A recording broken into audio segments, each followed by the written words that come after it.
ಇನ್ನು ಲೋಕಸಭಾ ಅಖಾಡದಲ್ಲಿ ಬಹಿರಂಗ ಪ್ರಚಾರಕ್ಕೆ ತೆರೆ ಬೀಳುವುದಕ್ಕೆ ಇನ್ನು ಕೆಲವು ಕ್ಷಣ ಮಾತ್ರ ಬಾಕಿ ಇರುವುದು.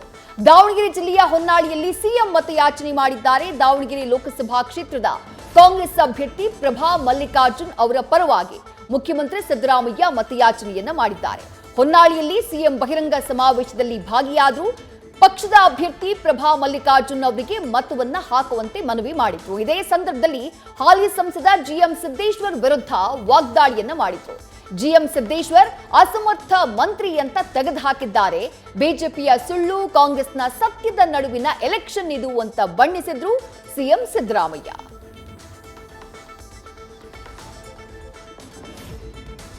ಬಿಜೆಪಿಯವರ ಸುಳ್ಳು, ಕಾಂಗ್ರೆಸ್ಸಿನ ಸತ್ಯ, ಇವುಗಳ ಮಧ್ಯೆ ನಡೀತಾ ಇರ್ತಕ್ಕಂಥ ಚುನಾವಣೆ ಇದು ಅಲ್ವಾ? ನರೇಂದ್ರ ಮೋದಿಯವರು 10 ವರ್ಷಗಳ ಕಾಲ ಪ್ರಧಾನಮಂತ್ರಿ ಆದರು. 10 ವರ್ಷ ಕಡಿಮೆ ಅವಧಿಯಲ್ಲ, 10 ವರ್ಷ. ಏನಾದರೂ ನಿಮ್ಮ ಮುಂದೆ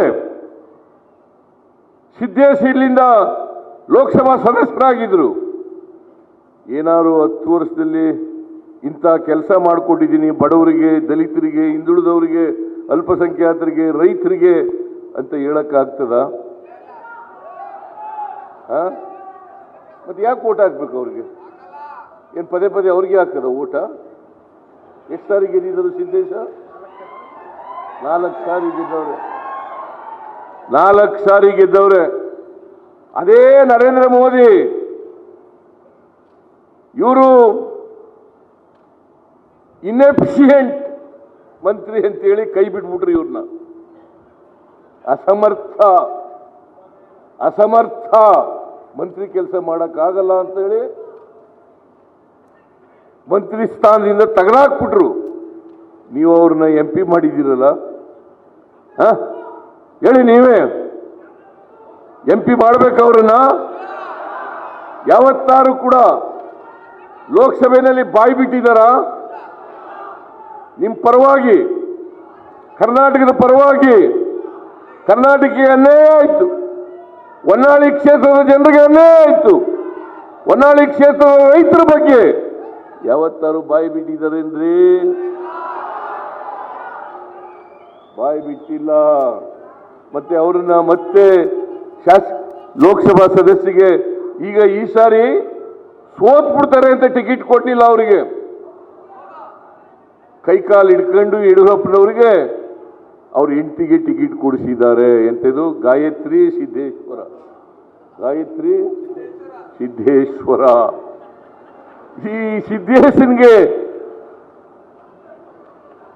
ಈ ಸಿದ್ದೇಶ ಇವ್ರಿಗೆ ಬಾಯಿ ಬಿಡಕ್ಕಾಗದಿರ ಅವ್ರ ಹೆಂಡತಿ ಬಾಯಿ ಬಿಡ್ತಾರ? ಹೇಳಿ ನೀವೇ ಹೇಳಿ. ಸಿದ್ದೇಶ್ವರನಿಗೆ ಬಾಯಿ ಬಿಡಕ್ಕಾಗಲ್ಲ ಅಂತಂದ್ಮೇಲೆ, ಪಾರ್ಲಿಮೆಂಟ್ನಲ್ಲಿ ಮಾತಾಡಕ್ಕಾಗಲ್ಲ ಅಂತಂದ್ಮೇಲೆ, ಮಂತ್ರಿಯಾಗಿ ಕೆಲಸ ಮಾಡೋಕ್ಕಾಗಲಿಲ್ಲ ಅಂತಂದ್ರೆ, ಪಾಪ ಮನೆಯಲ್ಲಿರ್ತಕ್ಕಂಥ ಗಾಯತ್ರಿ ಏನವರು ಏನಾದ್ರು ಬಾಯಿ ಬಿಡ್ತಾರ? ನಿಮ್ಮ ಪರವಾಗಿ ಮಾತಾಡ್ತಾರ? ಕರ್ನಾಟಕಕ್ಕೆ ದೊಡ್ಡ ಅನ್ಯಾಯ ಆಯ್ತು.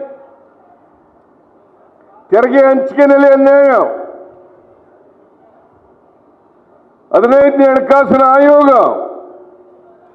ಶಿಫಾರಸು ಮಾಡಿದಂತ ಸುಮಾರು 11,495 ಕೋಟಿ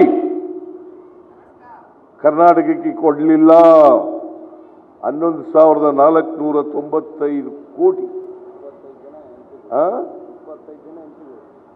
ಕಳೆದ ಸಾರಿ 25 ಜನ MP ಗಳಿದ್ರು, ಸಿದ್ದೇಶ್ನು ಸೇರಿ ಅಲ್ವಾ? 25 ಜನ. ಒಬ್ಬರಾರು ಮಾತಾಡಿದ್ರೇನ್ರಿ? ನ್ಯೂಸ್ ಫಸ್ಟ್, ನಿರ್ಭೀತಿಯಿಂದ ನಿಮ್ಮ ಪರವಾಗಿ.